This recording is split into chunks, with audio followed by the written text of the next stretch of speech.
colar. Hoje a gente mergulha numa cidade que, nossa, aparece demais no Antigo Testamento. Betel. Betel, sim. Um lugar-chave. Exato. E a gente tem aqui bastante material, relatos bíblicos, achados arqueológicos, para tentar entender a história toda desse lugar, né? Isso, uma história longa e cheia de reviravoltas. Pois é. Para situar o pessoal, Betel ficava ali na região central montanhosa de Canaã, sabe? No que depois virou território de Efraim, bem pertinho da divisa com Benjamim. Uma localização estratégica, como a gente vai ver. Sim, e é um lugar de contrastes, né? Porque foi palco de momentos assim, uau, de encontro com Deus, como o de Jacó. O famoso sonho da escada. Esse mesmo.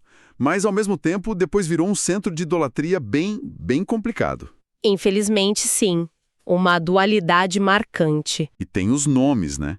Antes era Luz, depois Betel, Casa de Deus, e ainda ganhou um apelido nada bom, Bet-Aven, Casa da Iniquidade, lá com o profeta Oséias.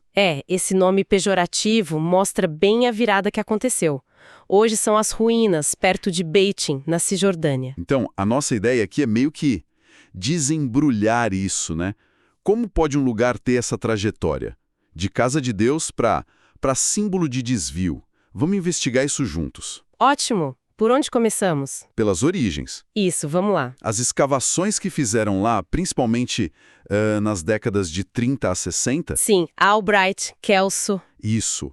Elas mostraram que já tinha gente morando e construindo ali faz tempo, hein? Tipo, desde uns 2200 a.C. Acharam até um restinho de fortificação dessa época. E o fascinante para mim é como isso bate com as datas que a gente imagina para Abraão, por exemplo. É mesmo? Sim. A Bíblia diz que Abraão passou por aquela região, né? E a época coincide mais ou menos com esses achados mais antigos. Então, assim, sugere que quando ele passou, já tinha uma cidadezinha ali. Talvez ainda se chamasse Luz. Que interessante.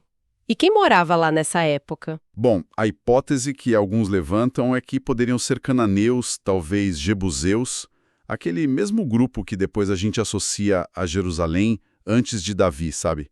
Mas são hipóteses baseadas nos indícios. Entendi. E a arqueologia mostra mais coisas? Destruição, talvez? Mostra sim. Tem camadas de destruição e reconstrução. Uma importante foi por volta de 1400 a.C., um pouco antes daquele período que a gente geralmente liga à conquista de Josué. Ah, tá. Faz sentido no tempo. Exato. E aí, depois da conquista, quando dividiram a terra, Betel ficou para a tribo de Efraim. E aqui a geografia pesa muito. A localização que você mencionou antes. Isso estava bem numa encruzilhada, numa rota norte-sul importante ali nas montanhas e perto do Vale do Jordão, que era fértil. Então, essa localização deu um empurrãozinho para a cidade, imagino. Com certeza, facilitou o comércio, né? Deviam vender o que produziam ali perto, tipo trigo, cevada, talvez cerâmica também. E isso deu relevância para a cidade, não só econômica, mas política também em certos momentos. Entendi. Não era só um lugar isolado. Era um ponto de conexão. Exatamente. Ok, agora vamos para as figuras bíblicas que marcam Betel. Começa com Abraão, né? É o primeiro grande nome associado à área. Gênesis fala que ele construiu um altar entre Betel e Ai, e ali invocou o nome do Senhor. Já dá um toque sagrado para a região, né? Sem dúvida. Um ato de adoração ali naquele começo. Mas a história que define Betel mesmo, acho que todo mundo lembra, é a de Jacó. Ah, essa é a história de Betel. Aquela cena, né? Jacó fugindo do irmão Esaú. Cai à noite, ele tá no meio do nada, pega uma pedra para usar de travesseiro. No lugar que ainda chamavam de Luz. Isso, Luz. E aí ele tem o sonho. O sonho da escada. Uma escadaria ligando a terra ao céu, anjos subindo e descendo, e Deus lá no topo falando com ele. Falando o que exatamente? Reafirmando a aliança, né? A promessa feita a Abraão, a Isaac, prometendo proteção, a terra. É uma revelação muito forte para Jacó naquele momento de fuga e incerteza. Imagino. E quando ele acorda...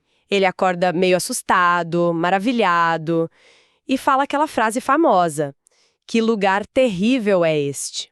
Terrível no sentido de inspirar temor, reverência, né? Ah, sim. Não de ser ruim. Não. de ser poderoso, sagrado. Ele diz: isto aqui é nada menos que a casa de Deus, é a porta dos céus. É Gênesis 28, 17. Um versículo fundamental. E é aí que ele muda o nome. E aí? Ele pega a pedra que ele usou para dormir, coloca ela de pé como um pilar, sabe? Derrama óleo em cima, um ato de consagrar mesmo, e fala: este lugar vai se chamar Betel. Betel, casa de Deus. Literalmente. É o nascimento simbólico de Betel como esse ponto de encontro com o divino. E Jacó ainda faz um voto ali, né? Promete ser fiel, dar o dízimo, se Deus o proteger e trouxer de volta em paz. E Deus cumpre a parte dele, né?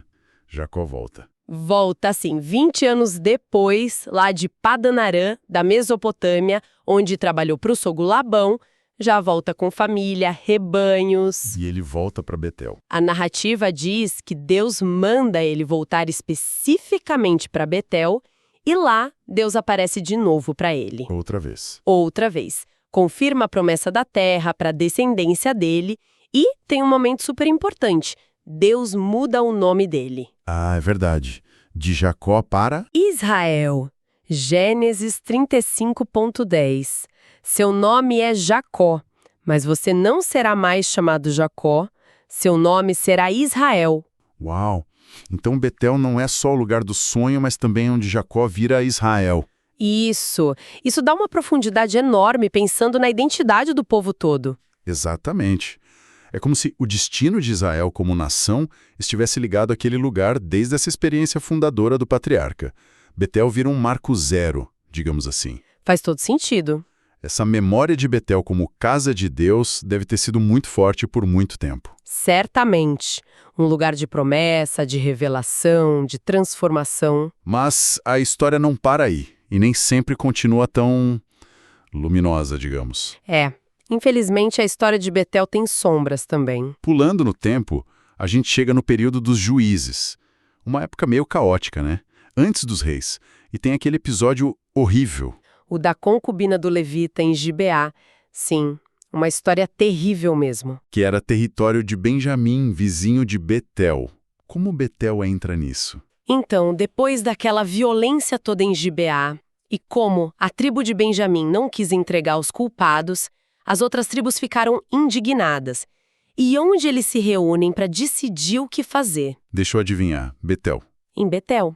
Eles vão lá para consultar a Deus. Perguntam se devem atacar os irmãos benjamitas, quem vai primeiro. Então, mesmo naquele tempo mais descentralizado, Betel ainda era vista como um lugar para buscar orientação divina em crise nacional. Parece que sim. Mantinha essa aura de lugar sagrado, apropriado para buscar a vontade de Deus para todo mundo, para as tribos juntas. E o resultado dessa consulta foi? Uma guerra civil terrível que quase acabou com a tribo de Benjamim. Mas, para o nosso ponto aqui, mostra Betel funcionando como esse centro religioso e de decisão importante para as tribos naquele período. Entendi. Isso meio que prepara o palco para o que vem depois, né? A divisão do reino. Exatamente. Morre Salomão, o reino racha. Judá no sul, com Jerusalém. Israel no norte, com o rei novo, Jeroboão I. E aí a história de Betel dá uma guinada. Uma guinada dramática. Jeroboão, rei do norte, tinha um problema. O templo, o centro da adoração, ficava em Jerusalém, capital do reino inimigo agora. Ele ficou com medo do povo ir para lá adorar e virar a casaca, né? Voltar a ser leal ao rei de Judá. Exato. Uma preocupação política bem real para ele. E qual foi a solução dele? Uma solução que, do ponto de vista bíblico, foi desastrosa espiritualmente. Ele criou centros de adoração alternativos no reino dele, para competir com Jerusalém. Onde? Ele montou 2 santuários principais. Um lá em Dan, bem no norte, e o outro em Betel. Betel, perto da fronteira com Judá. Esperto ele, de ouro. Bezerros de ouro, justamente em Betel, a casa de Deus de Jacó. Que coisa, hein? Foi tipo uma afronta direta. Ou ele tinha outra ideia? É aí que entra a complexidade. Alguns estudiosos acham que talvez para o Jeroboão e para o pessoal do norte, o bezerro não era o Deus em si, mas talvez um pedestal para o Deus invisível, YHW. Uma tradição talvez diferente da de Jerusalém. Uma releitura. Talvez. Mas para quem escreveu a história depois, principalmente o pessoal ligado a Judá e ao Templo de Jerusalém, isso foi visto como idolatria pura, uma quebra da lei e do mandamento contra imagens. Entendi. Uma decisão política que virou um problemão religioso. Exatamente. Ele usou um lugar sagrado com toda aquela história de Jacó para seus próprios fins políticos para se afirmar contra Jerusalém. E a Bíblia não perdoa isso, né? De jeito nenhum. O livro de Reis conta que Deus mandou um profeta, um homem de Deus, lá de Judá, para confrontar Jeroboão em Betel, no altar. E o que o profeta disse? Anunciou o castigo de Deus contra aquele altar. Profetizou que um rei futuro da família de Davi, chamado Josias, ia destruir aquele altar. E mais, ia queimar ossos humanos em cima dele e sacrificar os sacerdotes que serviam ali. Nossa, uma profecia bem pesada. E que se cumpriu, né? Séculos depois. Cumpriu-se com o rei Josias. Mas olha a ironia disso tudo. O lugar que Jacó chamou de casa de Deus, palco de revelação. Virou símbolo de rebeldia, de idolatria, por causa desse rei Jeroboão. Exatamente. E essa imagem negativa ficou tão forte que, como a gente falou no começo, o profeta Oséias lá na frente chama Betel de quê? Bet-Aven. Casa da iniquidade. Ou casa da vaidade. Do nada. Isso. Para Oséias, a adoração ali era vazia, era ofensiva a Deus. A memória de Betel ficou manchada, entende? Dividida.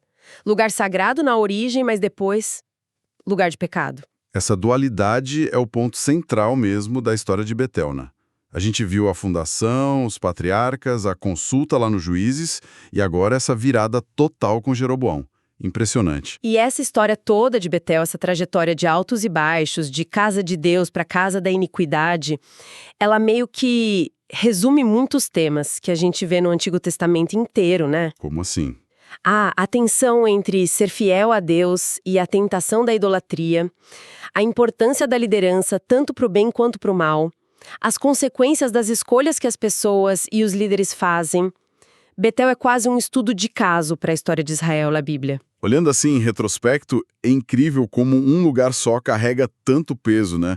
Histórico, teológico e com significados opostos. Muito peso. A gente viu a importância da localização, da economia, que ajudou a cidade a crescer, Sim, isso deu a base material. mas o legado maior vem mesmo dessas histórias espirituais. Desde Abraão construindo o altar ali perto, o sonho de Jacó que deu nome Casa de Deus, até essa confusão toda e a condenação por causa de Jeroboão. É uma montanha-russa, né? Começa lá no alto, encontro direto com Deus, uma promessa incrível, e depois desce para a idolatria, para a divisão política e religiosa. Essa tensão é o que faz Betel ser tão fascinante de estudar. Mostra como um lugar sagrado pode ser construído, reinterpretado e até disputado ao longo do tempo. Uma análise muito rica mesmo dessa cidade que é tão central e ao mesmo tempo tão ambígua. Exato. E talvez, para a gente fechar, fica uma reflexão, né? Pensando nessa dualidade toda de Betel. Diga. Como é possível que um mesmo lugar, um símbolo, possa carregar significados tão opostos?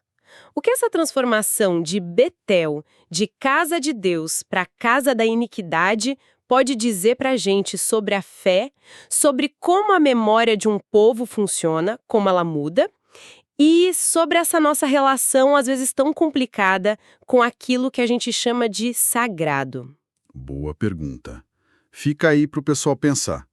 Uma história que realmente dá o que refletir.